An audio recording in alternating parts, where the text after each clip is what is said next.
ওপর থেকে অল্প করে কাঁচা সরিষার তেল দিয়ে দেবো। নমস্কার বন্ধুরা, প্রতিদিনের মতন আজকের আবার চলে এসেছি। আজকের আমি তোমাদের জন্য দুটো বাঙালি রেসিপি নিয়ে চলে এসেছি।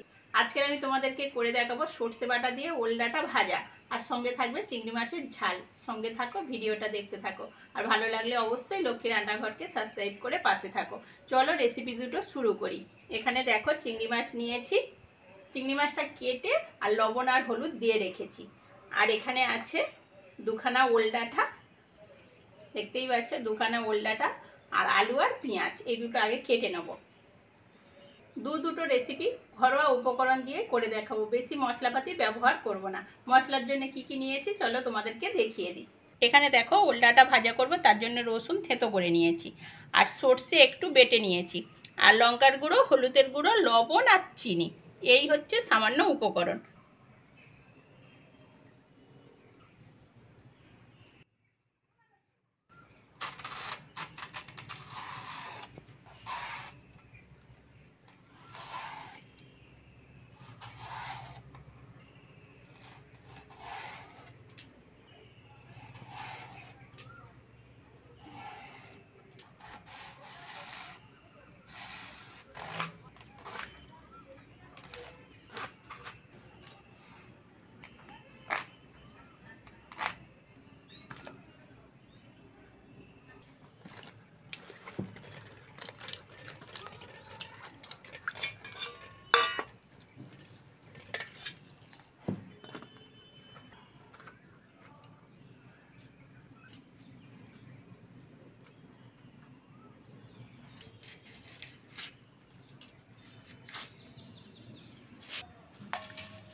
প্রথমে বন্ধুরা ওল ডাঁটাটা সিদ্ধ করে নেব, তার জন্য কড়াই অল্প করে জল দিয়ে দিয়েছি।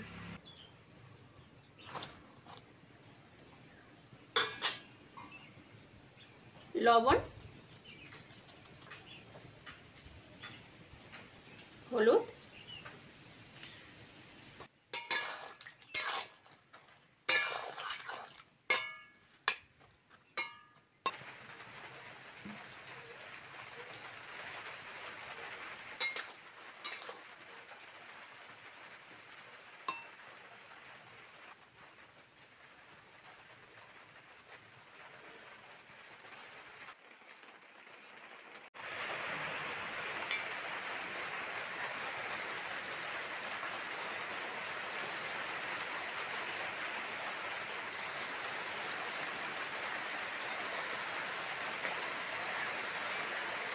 চিংড়ি ভাজার জন্য কড়ার মধ্যে সরিষার তেল দিয়ে দেবো। লবণ আর হলুদ মাখানো চিংড়ি দিয়ে দেবো।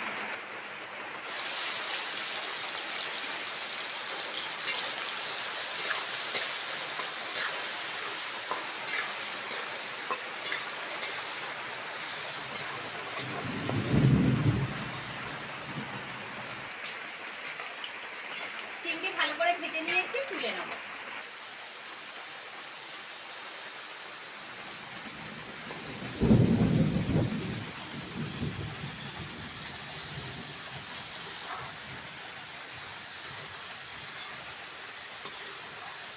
ওই তেলের মধ্যে কুচানো পেঁয়াজ দিয়ে দেবো, পেঁয়াজ কুচি,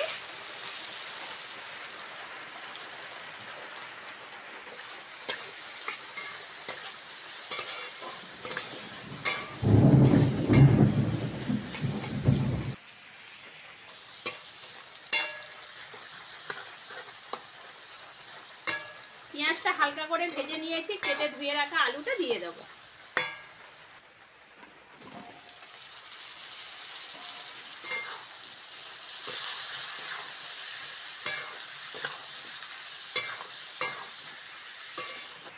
পেঁয়াজের সঙ্গে আলুটা ভালো করে ভেজে নিয়েছি, এবার লঙ্কা আর হলুদটা দিয়ে দেবো।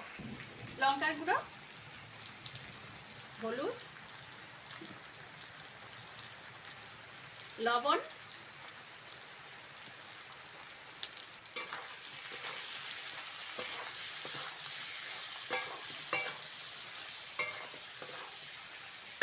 এবার জল দিয়ে দেবো।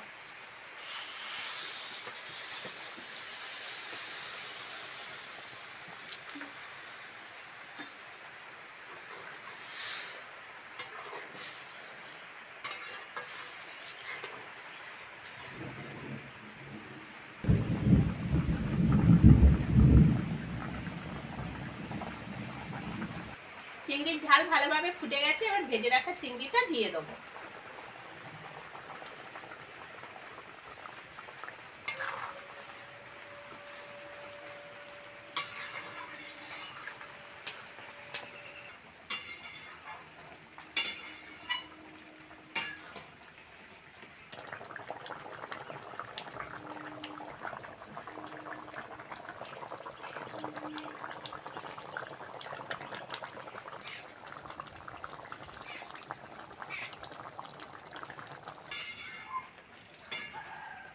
চিংড়ির ঝাল হয়ে গেছে বন্ধুরা, নামিয়ে নেব।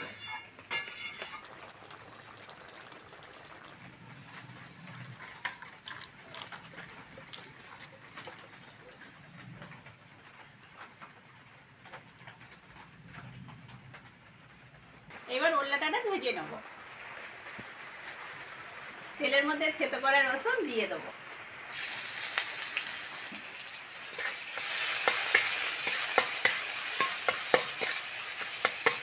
এবার সেদ্ধ করে রাখা ওল্লাটাটা দিয়ে দেবো।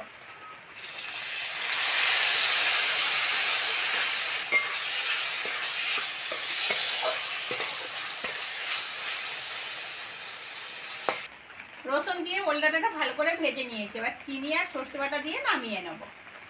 চিনি, সর্ষে বাটা,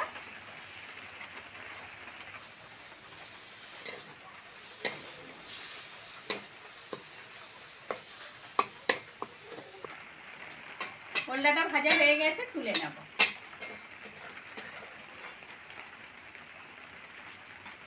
ওপর থেকে অল্প করে কাঁচা সরিষার তেল দিয়ে দেবো।